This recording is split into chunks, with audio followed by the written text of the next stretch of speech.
आज के इस वीडियो में सामान्य अध्ययन का 40वां भाग लेके आ रहे हैं, जहां पे हम पिछले साल के प्रश्नों को कवर करते हैं। आप चाहें तो इसका पीडीएफ डाउनलोड कर पाएंगे और उसके लिए ये वाला ऐप डाउनलोड करना होगा। ऐप का लिंक वीडियो के डिस्क्रिप्शन में और पहले कमेंट बॉक्स में मिल जाएगा। इस वीडियो को लाइक करने के साथ चैनल को जरूर सब्सक्राइब करें, उसके बाद बेल आइकन दबाएं, उसमें ऑल सेलेक्ट करें इसी तरह की बेहतरीन वीडियो सबसे पहले पाने के लिए। शुरू करते हैं। यहाँ पे देखिए कुल मिला के 50 क्वेश्चन आएंगे। एक क्वेश्चन आपकी स्क्रीन पर है, 4 विकल्प, आपको मिलेगा 5 सेकंड का समय। अपना उत्तर कमेंट करके बताना है आपको इसी 5 सेकंड में। क्वेश्चन है कि भारतीय संविधान में समवर्ती सूची किसके संविधान से ली गई है। देखिए आपको पता है कि कई सारी चीज़ें जैसे कि संसद वाला या फिर प्रेसिडेंट के बारे में, तो ये कई चीज़ें हमने कई जगह से लिया है। यहाँ पे आपको बताना है कि समवर्ती सूची हमने कहाँ से लिया है।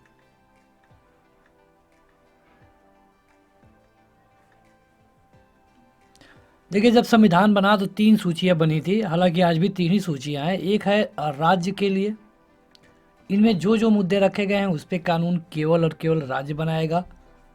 एक है केंद्र के लिए, इस पे जो मुद्दे रखे गए हैं इसमें कानून केवल केंद्र बनाएगी। और एक है समवर्ती सूची। समवर्ती सूची में जो सब्जेक्ट रखे गए हैं इन पर कानून बनाने का अधिकार राज्य और केंद्र दोनों को है। अगर मान लीजिए उस मुद्दे पर केंद्र का कोई कानून नहीं है तो राज्य चाहे तो कानून बना सकता है, लेकिन अगर उसी मुद्दे पर केंद्र सरकार कानून बना दे तो क्या होगा, केंद्र वाला कानून माना जाएगा, राज्य वाला कानून नहीं माना जाएगा। ये क्वेश्चन एसएससी जीडी में पूछा गया था 2011 में। भारतीय संविधान में राष्ट्रपति के चुनाव की प्रणाली किस देश से ली गई है। हमारे यहाँ जो राष्ट्रपति का चुनाव होता है ये सिस्टम हमने कहाँ से लिया है, सीजीएल का क्वेश्चन है, बताइए।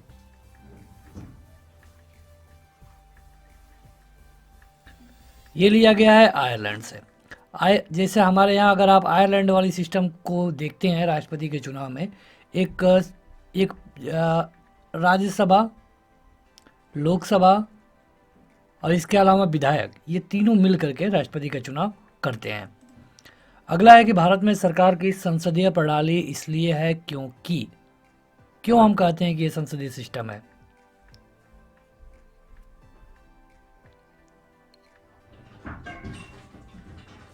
देखिए ऐसा इसलिए हम कहते हैं क्योंकि जो मंत्रिपरिषद होते हैं ये लोकसभा में उत्तरदायी होते हैं।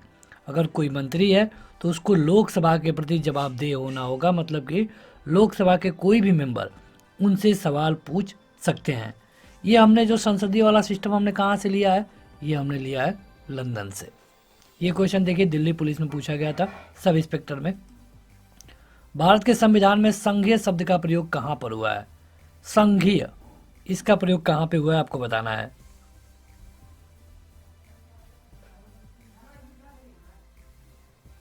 देखिए कहीं पर भी संघीय शब्द का प्रयोग नहीं किया गया है, बस एक जगह संघ कहा गया है। कहा गया है कि भारत राज्यों का संघ होगा, लेकिन संघीय शब्द का प्रयोग कहीं पर नहीं किया गया है। लेकिन प्रस्तावना में आप देखते हैं तो लिखा है संघ के बारे में, लेकिन संघीय नहीं है, यानी कि आपका ऑप्शन नंबर तीसरा सही होगा। अगला क्वेश्चन है कि निम्न में से कौन सी भारतीय संविधान की विशेषता नहीं है। देखिए हमारा जो संविधान है उसमें कई सारी विशेषताएं हैं, आपको बताना है कि इनमें से वो कौन नहीं है।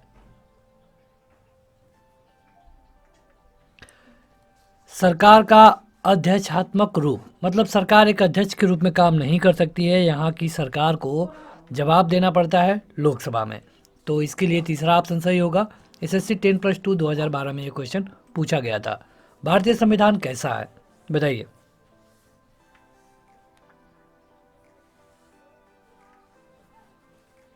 देखिए भारतीय संविधान कुछ हद तक संघीय है और कुछ हद तक अर्ध संघीय है। अर्ध संघीय इसलिए क्योंकि यहाँ पे राज्य में भी अलग सीएम होता है, ये दूसरे पार्टी का हो सकता है, इसका फैसला अलग हो सकता है। और संघीय इसलिए क्योंकि यहाँ पे जो सेंट्रल गवर्नमेंट होती है ये ज़्यादा पावरफुल होती है। अगला है कि भारतीय संविधान के अनुच्छेद 1(1) में यह घोषणा की गई है कि इंडिया अर्थात भारत क्या होगा। सीजीएल टायर 1 का क्वेश्चन है। देखिए आर्टिकल 1 के 1 में कहा गया है कि भारत राज्यों का संघ होगा, यानी कि आपका ऑप्शन नंबर पहला सही होगा। ये सीजीएल टायर 1 2012 में पूछा गया था। अगला है कि सामाजिक न्याय का मतलब क्या है। सामाजिक न्याय आपने बहुत सुना होगा, सामाजिक न्याय मिले, सबको सामाजिक न्याय होना चाहिए। तो इसका मतलब क्या है? इसका मतलब ये है कि किसी भी व्यक्ति में कोई भेदभाव नहीं किया जाए, चाहे उसका लिंग कोई हो, रंग कोई हो, नस्ल कोई हो या फिर जाति क्यों ना कोई हो। तो इसके लिए तीसरा ऑप्शन सही होगा। कांस्टेबल जीडी 2013 में पूछा गया था। अगला है कि संविधान के अंतर्गत भारतीय लोकतंत्र के आदर्शों को हम कहाँ पर देख सकते हैं। ये डाटा एंट्री ऑपरेटर का क्वेश्चन है कि जो लोकतंत्र की बात हम करते हैं, लोकतंत्र के आदर्श, इसको हम कहाँ देख सकते हैं। ये दिखता है आपको प्रस्तावना में। प्रस्तावना में कहा गया है कि हम भारत के लोग, यहाँ पे जो भी पावर है सीधे जनता में है, जनता ही सबसे ज़्यादा पावरफुल है। तो यहाँ पे हम लोकतंत्र के आदर्शों को देखते हैं। अगला है कि निम्न में से किसको धर्मनिरपेक्ष राज्य कहा जाएगा। धर्मनिरपेक्ष किसको कहेंगे?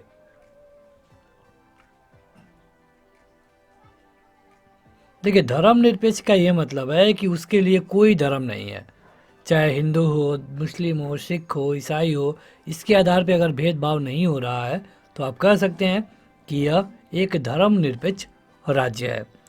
धर्मनिरपेक्ष मतलब कि सरकार का कोई भी धर्म नहीं होगा और किसी भी धर्म के हिसाब से वो किसी को बांटेगा नहीं।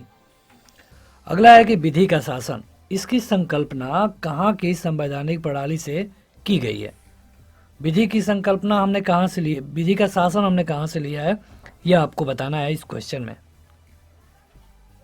द रूल ऑफ लॉ मतलब कि कानून का शासन, और कानून का शासन मतलब कि पार्लियामेंट। पार्लियामेंट में लोकसभा, राज्यसभा, ये वाला सिस्टम हमने लिया है ब्रिटेन से। सीजीएल टायर 1 री एग्जाम 13 और 14। अगला है कि आधारित लोकतंत्र किससे संबंधित है। आधारित लोकतंत्र की बात की गई है, बताइए।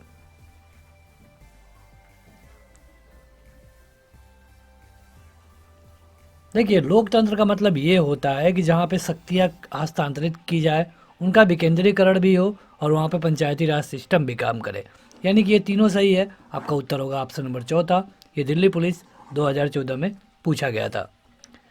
अगला है कि निम्नलिखित में से किस निर्णय में कहा गया कि धर्मनिरपेक्षवाद और संघवाद भारतीय संविधान की मूल विशिष्टियाँ है। ये किस मामले में कहा गया था, ये आपको बताना है।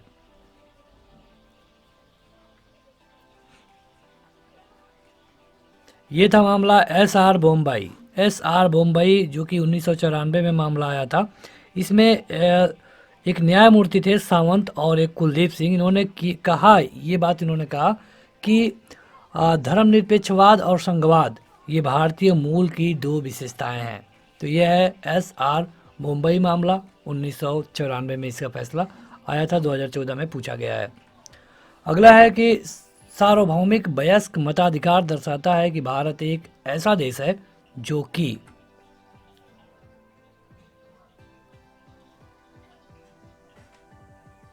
मतलब वयस्क मताधिकार है, सबको मत देने का अधिकार है, और इससे ये पता चलता है कि भारत एक लोकतांत्रिक देश है।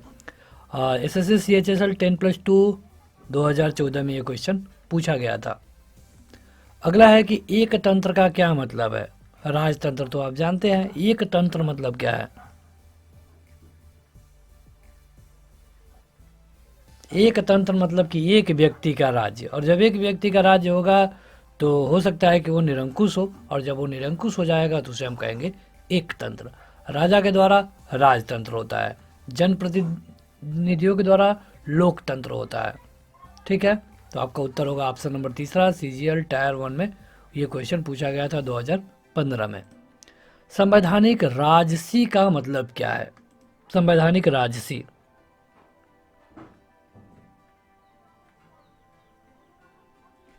देखिए ये ब्रिटेन में होता है कि संविधान के जो शक्ति मिली है उसके अनुसार राजा के शक्तियों का प्रयोग, तो वहाँ पे राजा आज भी होता है।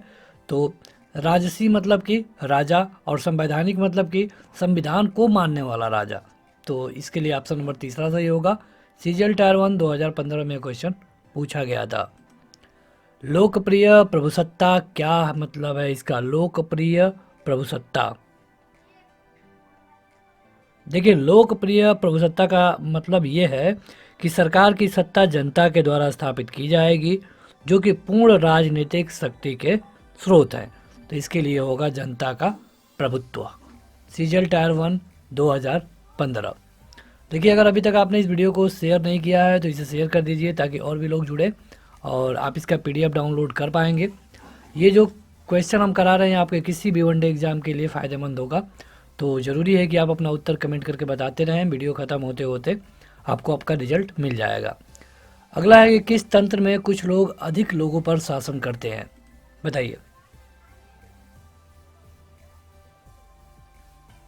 कुछ लोग शासन करेंगे लेकिन अधिक लोगों पर, और इसको कहते हैं अल्पतंत्र। अल्पतंत्र कहा जाता है। ये क्वेश्चन 2015 एलडीसी परीक्षा में पूछा गया था। अगला है कि सरकार के संसदीय रूप का विचार कहाँ से लिया गया है। अगेन वही क्वेश्चन है, काफ़ी आसान है। मतलब जो हमारे यहाँ संसद दिखता है आपको, लोकसभा, राज्यसभा, प्रेसिडेंट, ये हमने लिया कहाँ से है। प्रेसिडेंट को छोड़ दीजिए, पहले लोकसभा और राज्यसभा की बात की गई है। ये लिया है हमने ब्रिटेन से। एसएससी CHSL 10+2 2015 में ये भी क्वेश्चन पूछा गया था। लोकतांत्रिक संस्थाओं के विकास के लिए कौन सा कारक आवश्यक है, बताइए तुरंत। इसके लिए जरूरी है व्यक्तिगत अधिकार के प्रति सम्मान, मतलब कि सबको अपना अधिकार मिले और उस सम्मान के साथ मिले। जब ये मिलेगा तभी लोकतांत्रिक संस्था काम कर सकती हैं, अन्यथा नहीं। अगला है कि उस देश का नाम बताइए जिसमें संशोधन के लिए प्रक्रियाओं को, संवैधानिक सुविधाओं को भारत से उधार लिया गया था। भारत से उधार, यह है दक्षिण अफ्रीका। ये क्वेश्चन देखिए दिल्ली पुलिस ASI में पूछा गया था 2016 में। अगला है कि निम्न में से किस देश से भारतीय संविधान ने लिखित संविधान को प्राप्त किया है। जैसे हमारे यहाँ लिखित संविधान है, लेकिन हमने ये सिस्टम कहाँ से लिया है, ये आपसे पूछा गया है। तो लिखित संविधान वाला हमने लिया है USA से, मतलब कि अमेरिका से। तो अगला क्वेश्चन है कि प्रस्तावना की कौन सी विशेषता में कहा गया है कि किसी भी सहनागरिक के साथ गौण व्यवहार नहीं करना चाहिए। देखिए, ऐसा आपको एक ही शब्द में मिलेगा और यह है भाईचारा। CPO-SI 2016 में यह क्वेश्चन पूछा गया था। आगे बढ़ते हैं। अगला है कि भारतीय संविधान की उद्देशिका में बंधुता शब्द का तात्पर्य किससे है। बंधुता, देखिए सारे हार्ड क्वेश्चन पूछे गए हैं, अगर आप देखेंगे तो इसके लिए भी सही उत्तर आपका होगा भाईचारा। अगला है कि निम्नलिखित में से कौन सा एक भारतीय संविधान की मुख्य विशेषता नहीं है, आपको बताना है कि नहीं है।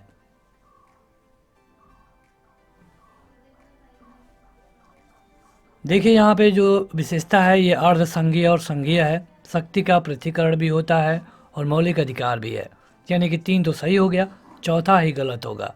क्वेश्चन में कहा गया है कि जो नहीं है, यानी कि आपका जो सही उत्तर होगा ये होगा चौथा। अगला है कि इनमें से कौन भारत को एक सेकुलर राज्य के रूप में वर्णित करता है।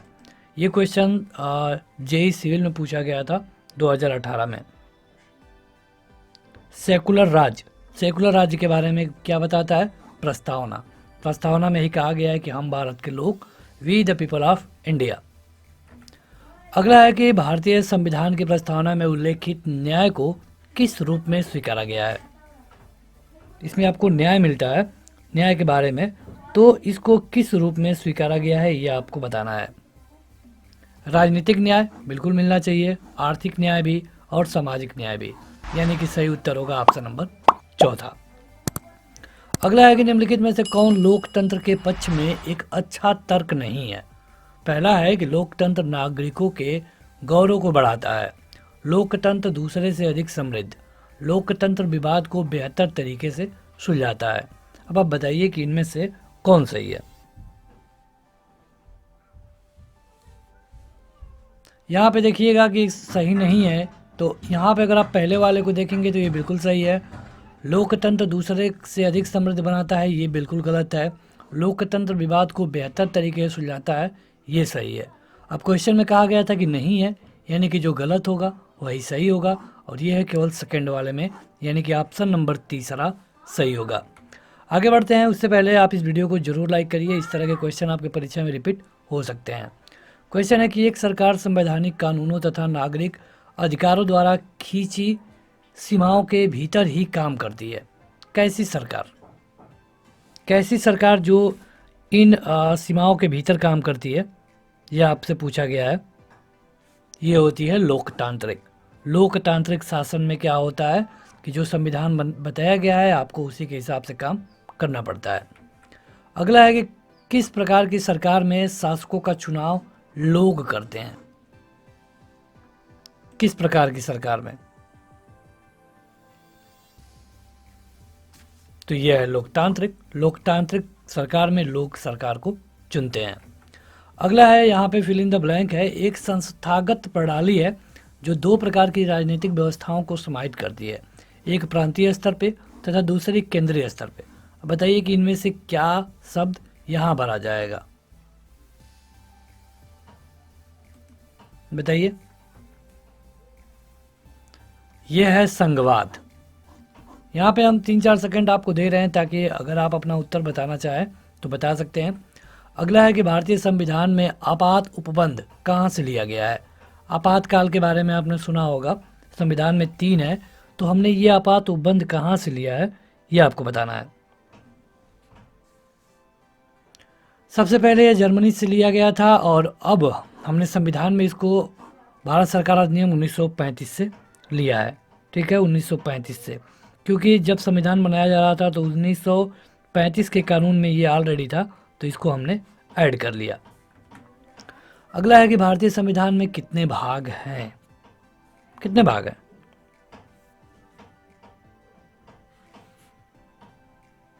देखिए, अगर ये क्वेश्चन उस समय पूछा गया होता तो सही उत्तर होता आपका 22, लेकिन अगर अब पूछा जा रहा है तो सही उत्तर होगा 25।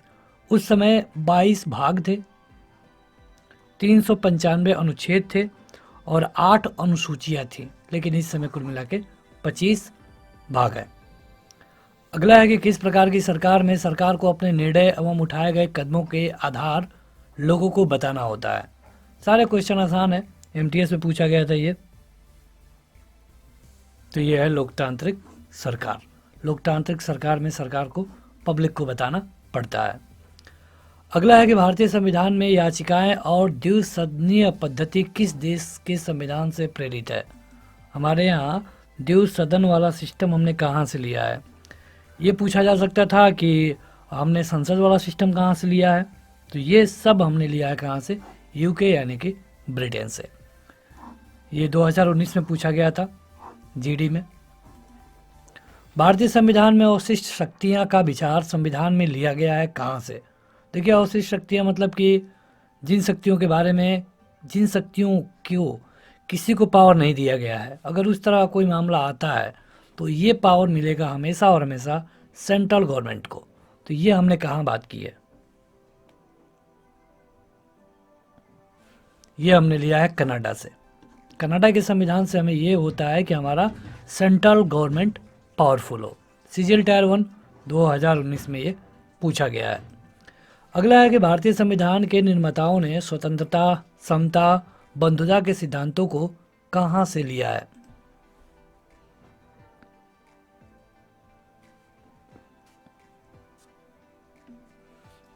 ये हमने लिया है फ्रांस से। फ्रांस से हमने इसको लिया है। फ्रांस से हमने गणराज्य को भी लिया था और स्वतंत्रता, समानता और बंधुता, ये आपको प्रस्तावना में तीनों शब्द मिलते हैं, तो ये हमने फ्रांस से ही वहाँ पे जोड़ा है। अगर पूछ दे कि कनाडा से हमने क्या क्या लिया है, तो संघवाद, मतलब कि अभी आपने देखा पिछले वाले क्वेश्चन में केंद्र पावरफुल होगा और सर्वोच्च न्यायालय सलाहकार के रूप में भी काम कर सकता है, ये हमने कनाडा से लिया है।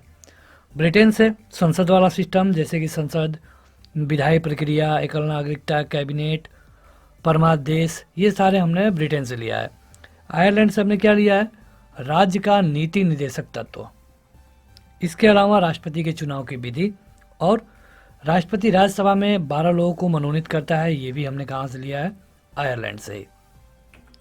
अगला है कि दोहरी नागरिकता निम्न में से किसकी विशेषता है? दोहरी नागरिकता निम्न में से किसकी विशेषता है? ये विशेषता है संघीय सरकार की, मतलब कि राज्य और संघ दोनों अलग अलग नागरिकता दे सकते हैं। तो आगे बढ़ते हैं। अगला है कि निम्नलिखित में से कौन सा मौलिक अधिकार नहीं है। मौलिक अधिकार के बारे में पूछा गया है और आप देख सकते हैं कि ये क्वेश्चन कितना महत्वपूर्ण है, कितने बार रिपीट हुआ है। तो ये है संपत्ति का अधिकार। देखिए, संपत्ति का अधिकार भी पहले मौलिक अधिकार हुआ करता था, लेकिन इसको बाद में हटा लिया गया। इसको हटाया गया 1978 में और इसके लिए 44वां संविधान संशोधन भी किया गया था। अब हमारे पास पहले 7 मौलिक अधिकार थे, लेकिन अब है केवल 6, जिसमें से पहला है समता यानी समानता का अधिकार, जिसमें आर्टिकल 14 से 18 के बारे में बात की जाती है। दूसरा है स्वतंत्रता का अधिकार, जिसमें 19 से 22 है। अगला है शोषण के विरुद्ध अधिकार, यानी कि ये 23 से 24 के बारे में बताता है। धार्मिक स्वतंत्रता का अधिकार 25 से 28 में है और संस्कृति और शिक्षा का अधिकार 29 से 30 में मिलता है। अंतिम जो अधिकार मिलता है यह है संवैधानिक उपचारों का, और यह आता है आर्टिकल 32 में, यानी कि संपत्ति का अधिकार इसमें नहीं है, और यही आपका इस क्वेश्चन के लिए उत्तर होगा। अगला है कि निम्नलिखित में से कौन सा अधिकार एक राजनैतिक अधिकार है। राजनैतिक, तो राजनैतिक से ही आपको पता चल जाना चाहिए कि चुनाव लड़ने का अधिकार एक राजनैतिक अधिकार है। ये भी 2005, 13 एक बार एमटीएस में पूछा गया था। अगला है कि भारतीय संविधान में कौन से भाग में मौलिक अधिकारों की चर्चा की गई है। मौलिक अधिकार भारतीय संविधान के किस भाग में है। देखिए, भाग 1 की बात करें तो इसमें संसद के बारे में बात की गई है। भाग दूसरा है, इसमें नागरिकता के बारे में बात की गई है। और जो भाग तीसरा है, इसमें मौलिक अधिकारों के बारे में बताया गया है। आर्टिकल की बात करें तो 12 से लेकर 35 के बीच में। तो अगला क्वेश्चन है कि भारतीय संविधान में कितने मौलिक कर्तव्य हैं। देखिए, बड़ा अच्छा क्वेश्चन है और ये कई बार रिपीट किया गया है। तो बताइए, मौलिक कर्तव्य, मौलिक कर्तव्यों की जो संख्या है ये है 11। आपको जानने वाली बात यह है कि मौलिक कर्तव्य कहाँ से लिया गया है। तो मौलिक कर्तव्य हमने लिया है यूएसएसआर, यानी कि रसिया आप कह सकते हैं। अगला है कि निम्नलिखित में से अनुच्छेद 21 में कौन सा अधिकार दिया गया है। 5 सेकेंड है आपके पास, तुरंत बताइए। देखिए, आर्टिकल 21 के बारे में बात की गई है कि आर्टिकल 21 में कौन से अधिकार दिए गए हैं। तो आर्टिकल 21 में जीवित रहने का अधिकार है। आर्टिकल 21 में किसका अधिकार है? जीवित रहने का। अगला है कि भारतीय संविधान में कितने मौलिक अधिकार उल्लेखित हैं। फिर से वही क्वेश्चन, लेकिन अलग तरीके से पूछा गया है। यहाँ पे हमने आपको पिछले वाले क्वेश्चन में अच्छे से बता दिया था कि मौलिक कर्तव्य है केवल और केवल 6। अगला है कि निम्नलिखित में से कौन से अनुच्छेद में समता के अधिकार का प्रावधान है। समता का अधिकार, ये क्वेश्चन 2 बार पूछा गया है। देखिए, समता का अधिकार आपको मिलता है 14 से लेकर के 18 में, यानी कि इस हिसाब से आपका ऑप्शन नंबर पहला सही होगा। इसमें अगर समता का अधिकार पूछे तो पूरा 14 से 18 में है। अगर इसमें कोई विकल्प मिलाएंगे तो पहला वाला ऑप्शन सही होगा। अधिकार परीक्षा, इस शब्द का वास्तविक मतलब क्या है।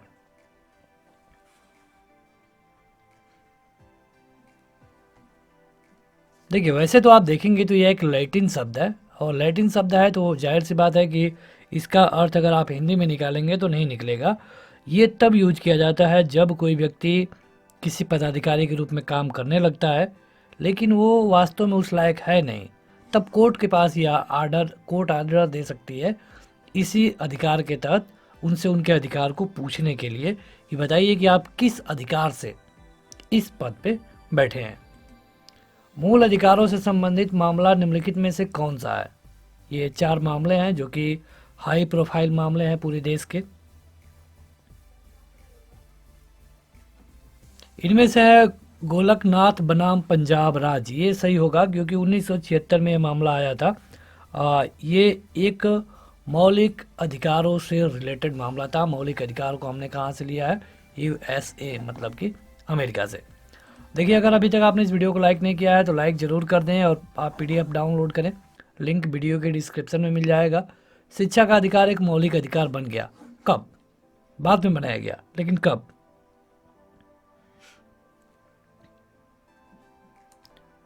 ये बना 1 अप्रैल 2010 को, 1 अप्रैल 2010 को, और इसको रखा गया 21 क में। अगला है कि भारतीय संविधान में किसकी सिफारिशों पर मूल कर्तव्यों को सम्मिलित किया गया है। मूल कर्तव्य को जोड़ा गया कब, ये भी पूछा जाता है। जोड़ा गया 1976 में डॉक्टर स्वर्ण सिंह समिति के सिफारिश के आधार पे। डॉक्टर स्वर्ण सिंह समिति, ये 42वां संविधान संशोधन इसके लिए हुआ था। अगला है कि राज्य का नीति निर्देशक सिद्धांत, ये किस भाग में है, ये आपको बताना है किस भाग में है। राज्य का नीति निर्देशक सिद्धांत के बारे में बात की गई है, तो ये है आपके चौथे भाग में। चौथे भाग में है राज्य का नीति निर्देशक सिद्धांत। हमने इसको आयरलैंड से लिया है और ये राज्य सरकार के पावर को बढ़ाता है। तो बस आज के इस वीडियो में इतना ही। वीडियो को लाइक करें और इस ऐप को डाउनलोड करके आप इसका PDF भी पा सकते हैं। आज के इस वीडियो में इतना ही। Thank you.